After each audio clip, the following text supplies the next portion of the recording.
hindi ka naman talaga praning. May history lang kung bakit ka laging kinakabahan. Hindi ka naman talaga selosa, pero dati kasi niloko ka eh. Naging ganun ka kasi isang araw, minahal mo ng totoo, tapos sinuklian ka ng kasinungalingan.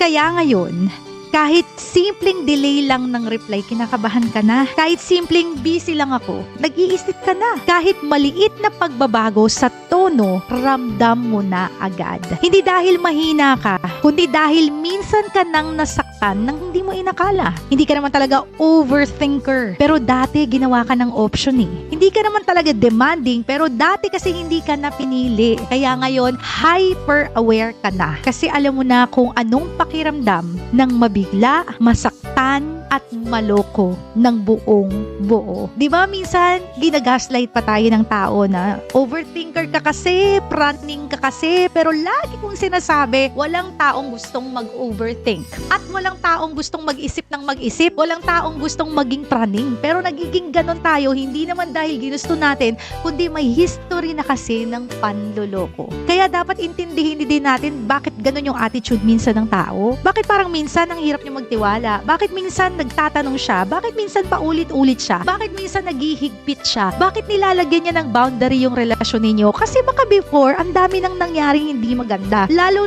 na if it's in the same person. Kung halimbawa, ikaw yung nanloko, tapos pinagkakatiwalaan ka ngayon uli. Diba? Dapat intindihin din na tao kung bakit nahihirapan siyang magtiwala. Kung bakit nahihirapan siyang ibalik yung dati. Kung bakit kinakailangan niyang minsang maghigpit. Kasi minsan nang na-break yung trust niya. At alam niyo ang tiwala, sobrang hirap niyang ibalik. Hindi yan magic na parang, oy, ibalik mo yung tiwala, go, nag-sorry ka, sige, pagkakatiwalaan na kita ulit, nandiyan na yan. Of course, the person wants to trust you wholeheartedly. Pero hindi po yun madali. Intindihin din natin yung mga taong dumadaan sa ganong proseso. Hindi sila praning. Nag-iingat lang sila. Kasi ayaw na nilang maranasan yung sakit na dati na nilang nadanas.